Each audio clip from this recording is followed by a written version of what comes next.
قبل مشاهدة الفيديو كامل نلخص لكم أبرز ما جاء في تصريح الكوتش جمال بالماضي في الندوة الصحفية بعد إقصاء الجزائر المحزن من الكان. الرجاء منكم الإعجاب بالفيديو والاشتراك بالقناة.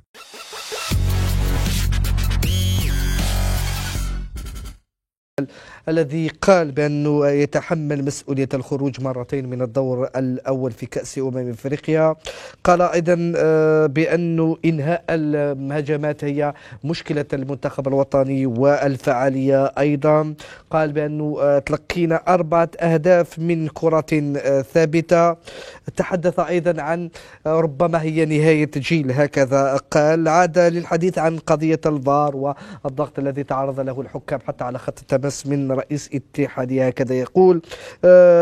ذكر أيضا بأن غياب مسبعيني كان مؤثر وبن ناصر، ولكن لم يندم على خياراته الفنية، وقال بأنه يتحمل المسؤولية والأمور لم تسر مثل ما أرادها. هذا أبرز ما قالوا بالنسبة لمستقبله مع المنتخب الوطني. قال بأنه الأمر سيحسم لما يعود إلى الجزائر، وتفادى الحديث عن هذا الأمر في هذه الندوة الصحفية. Bonjour, Medahak de Foot.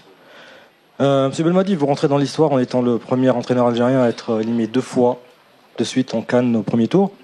Mais ce qui m'intéresse, c'est pas vraiment l'action d'émission ou pas.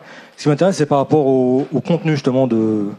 C'est vrai qu'il y a eu encore une fois 2 ou 3, peut-être 1 ou 2 faits de jeu par rapport notamment Slimani dans la surface. Mais est-ce que c'est vraiment ça le problème, ou est-ce qu'il n'y a pas un autre problème? Est-ce que vous ne reconnaissez pas, après justement ces 2 échecs d'affilée, qu'il y a un problème autre peut-être dans ce que vous nous proposez avec cette équipe? De toute manière, toi, depuis le début, tu es en mission. Ouais, c'est connu, toi, des Z-Foot. Depuis le début, c'est comme ça. Tu n'as pas précisé que peut-être un des rares entraîneurs, le 2e, avoir gagné une Coupe d'Afrique aussi. Alors, ouais, ça, mais je me fous de tes remerciements à toi, parce que je te connais depuis 6 ans. Pour ceux qui ne te connaissent pas,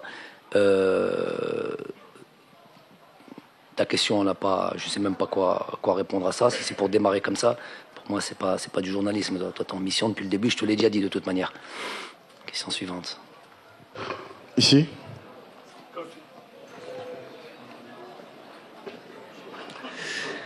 Coach, sur les 2 premiers matchs, on a vu l'équipe d'Algérie, notamment sur la première mi-temps, où elle avait contre l'Angola, elle aurait pu tuer le match. Sur la deuxième mi-temps, disons qu'il y a eu une baisse. Sur le 2e match, sur les 90 minutes, elle a eu du répondant. Elle aurait pu gagner le match contre l'équipe du Burkina Faso. Mais aujourd'hui, qu'est-ce qui a manqué à l'équipe d'Algérie? On n'a pas reconnu l'équipe d'Algérie. Des buts, maman, je sais pas moi, si tu me dis qu'est-ce qui a manqué, il marque un but sur un corner. Avant ça, il n'y a rien du tout pendant toute une mi-temps. Je peux pas accepter l'idée que tu dises qu'est-ce qui...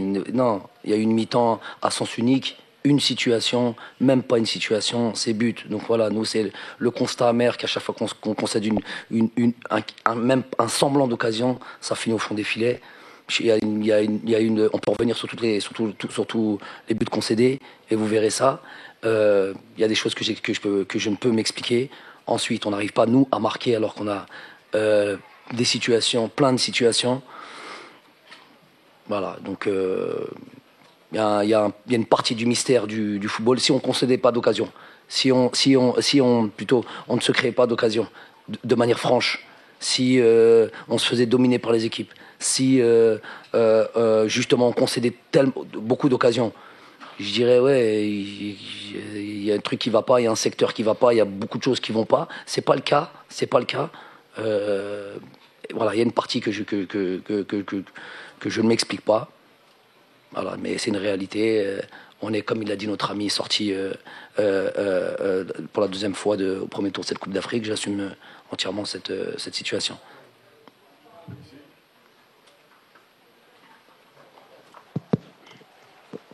كوتش السلام عليكم.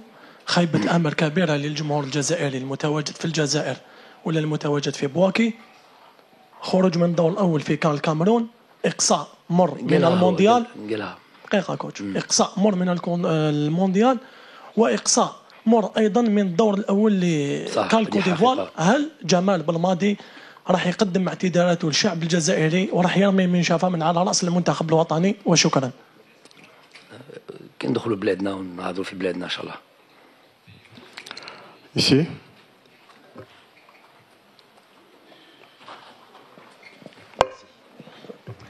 Bonsoir Jamel. Emmanuel Baranguet pour l'agence France Presse. Au-delà du manque de réussite, est-ce que vous considérez qu'il y a quelque chose qui n'a pas fonctionné dans ce que vous vouliez faire, en particulier dans ce match aujourd'hui? Tuer les occasions, tuer dans les occasions qu'on a, les situations qu'on a, mettre les buts, être tueur, le match devient quelque chose de différent. Tant qu'on n'arrive pas à finir les situations que l'on a, tant qu'on n'arrive pas à marquer, ben voilà, on n'est pas à l'abri du.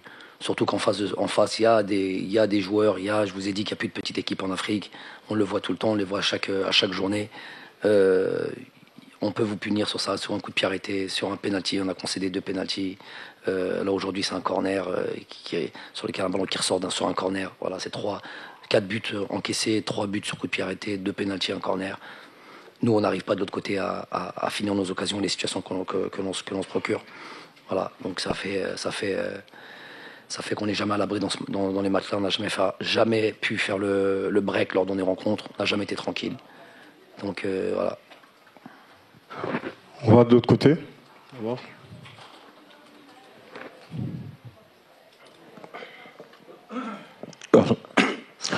Bonsoir coach, Jamel, Latif, Miroir Info Togo.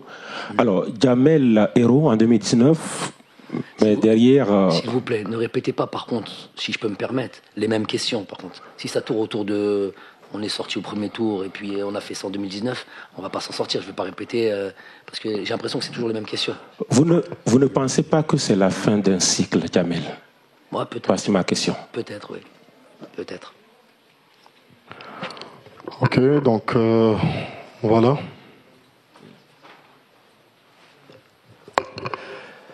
Salah Faisal 24 News. Je pense que beaucoup de mes amis ici, mes confrères, hésitent pour parler de la VAR.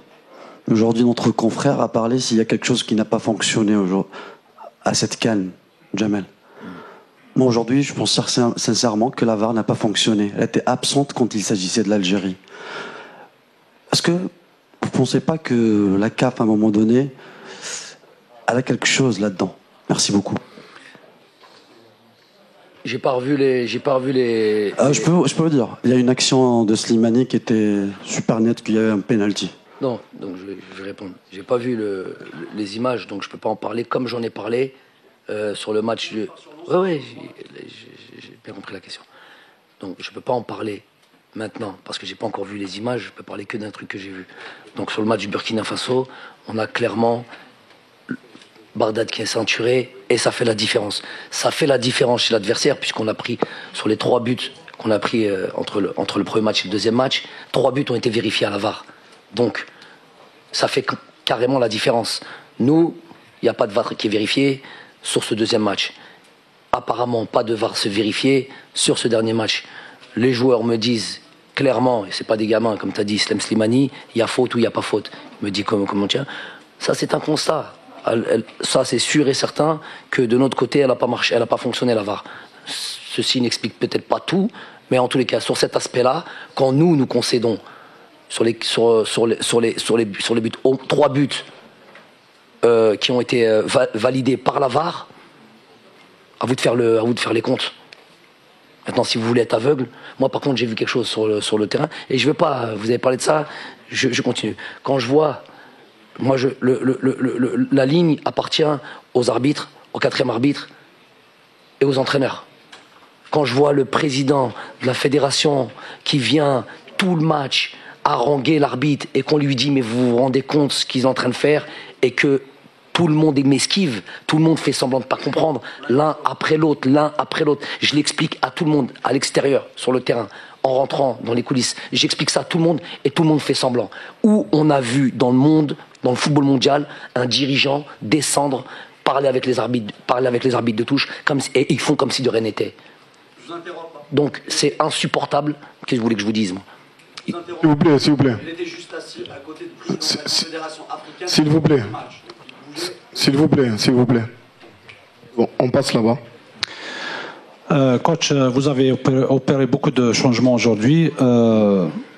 est-ce que vous n'avez pas de regret par rapport au choix de joueurs? Bon, il y a certains choix certainement imposés par l'absence de Ben Sebaini, par exemple. Justement, est-ce que son absence n'a pas pesé sur le rendement de la défense algérienne? Merci. Rami Ben Sebaini qui joue à Dortmund et qui a cette importance dans cette équipe-là, c'est sûr que ça fait défaut. Il vaut mieux l'avoir que le contraire. L'absence d'Ismaël, bien sûr aussi, mais bon, moi j'aime pas. On dit, entre guillemets, les absents ont toujours tort. On a un groupe, il y a des joueurs qui sont là, ils sont là pour prendre le relais quand ça va pas. Mais même sinon, même s'ils étaient, même mis à part les blessés ou les suspendus comme Rami, on a opéré à d'autres changements, on a mis de la fraîcheur, on a fait ce qu'on a estimé être le mieux pour ce match-là. Ça n'a pas fonctionné comme on voulait. J'assume complètement. Si.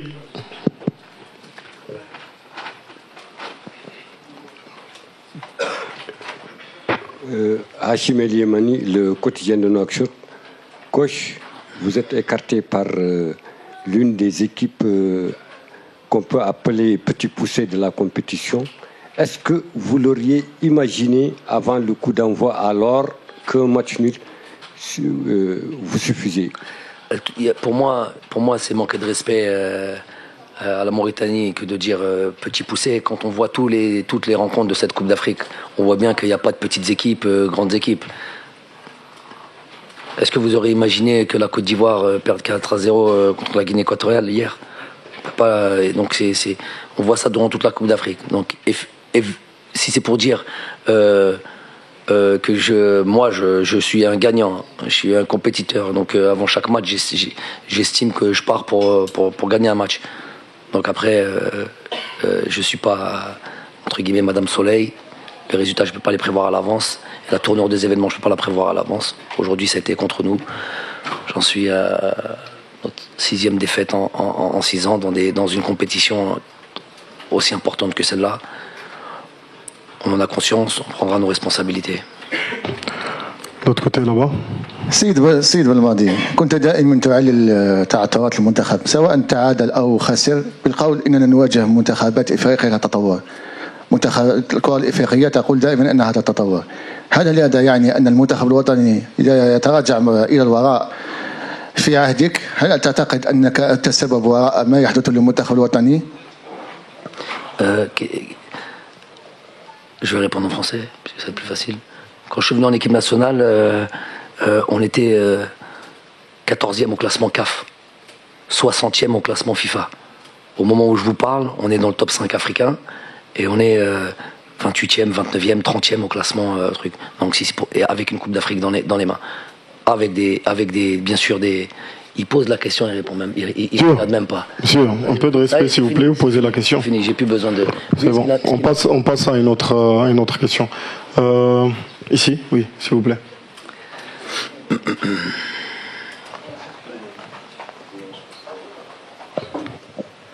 Bonjour tout le monde, bonsoir tout le monde, bonsoir coach, c'est Sofiane Mané du site Africa Top Sport.